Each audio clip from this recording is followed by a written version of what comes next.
Good morning mga ka-guys, good morning mga kasari. Happy New Year po sa lahat ng mga ka-guys ni Kuya AJ at mga kasari. Happy New Year and happy si Kuya AJ guys.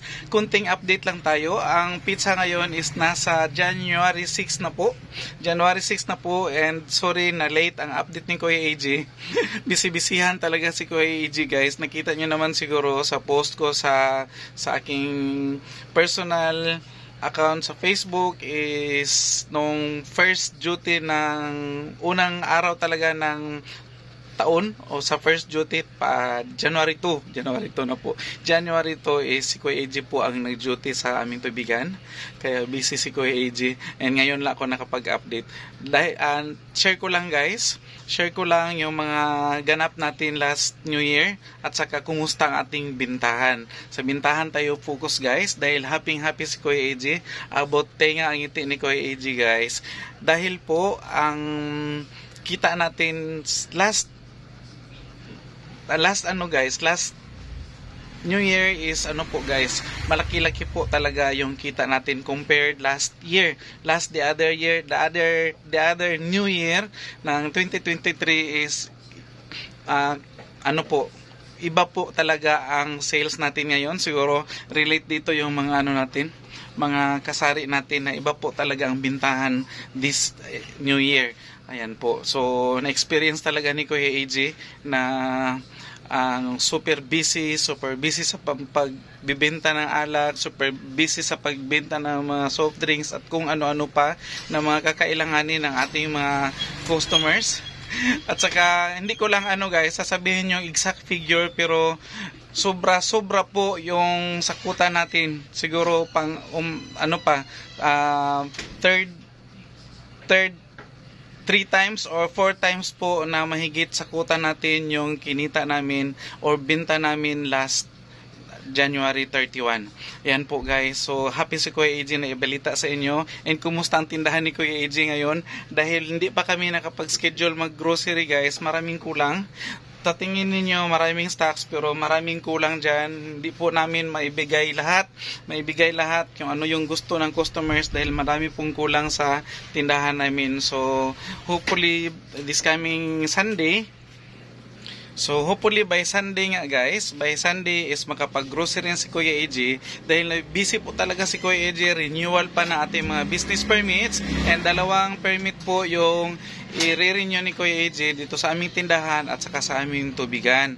And kaya medyo guys, update lang tayo ng konti kahit na busy si Kuya AJ dahil busy, literal na busy talaga dahil ako po mismo yung nagre-renew ng ating mga business permits. Sayang din guys kung magbabayad pa si Kuya AJ na alam naman ni Kuya AJ yung process ng renewal ng ating business permit. So, balik tayo guys sa mga stocks na nawala na sa tindahan ni Kuya AJ. Unang-una yung mga soft drinks. Mga soft drinks natin guys is ang naiwan is mga kasalo na lang.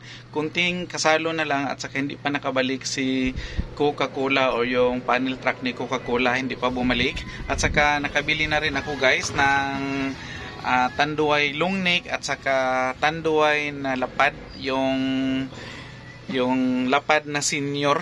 Nakabili na ako guys doon sa bilihan namin sa labas. At saka kunting mga 3-in-1 na mga Nescafe or mga twin packs na kape. Nakabili na rin ako guys dahil wala na talaga. So kailangan kong hindi maubusan ng stocks. Lalong-lalo na si kape dahil yan po yung mabinta sa umaga. Ang kape, kahit si Kuya AJ guys, kape sa umaga, kape sa gabi or sa hapon. Yun po ang buhay ng ating mga tindero at tindera. Kailangan makapagkape para buhay na buhay habang nagtitinda at nagbibenta. So yun lang po guys ang share ni Kuya AJ. Sa itlog ko naman pala is isang tray na lang yung itlog ko. Ang suki ko sa itlog guys is ngayong Monday pa magbalik. And alam ko hindi na ito kasya. Sabado ngayon, so bukas magbukas pa si Kuya AJ. So uubos na itong itlog ko. Maghanap pa ako ng mabilihan ng itlog. Anyway, may mabilihan naman ako guys. Medyo mahal lang. So tiis-tiis na lang si Kuya AJ. Dahil mura lang yung kinukaan ko ng itlog. May diferensya siya sa kanila. Sa suki ko talaga kinuha ko yung itlog ng 228 lang, pero sa iba, yung ibang binibilhan ko is 240. So malayo yung difference. At saka sa bigas natin guys, meron pa tayong naiwan, 1, 2, 3, 4, 5 sacks of rice pa yung andyan.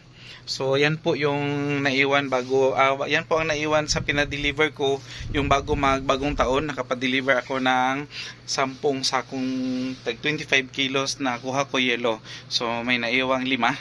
So hopefully by this week, before mag-end itong next week pala dahil Saturday ngayon, so next week baka makapagpa-deliver tayo ng panibagong stocks na ating bigas.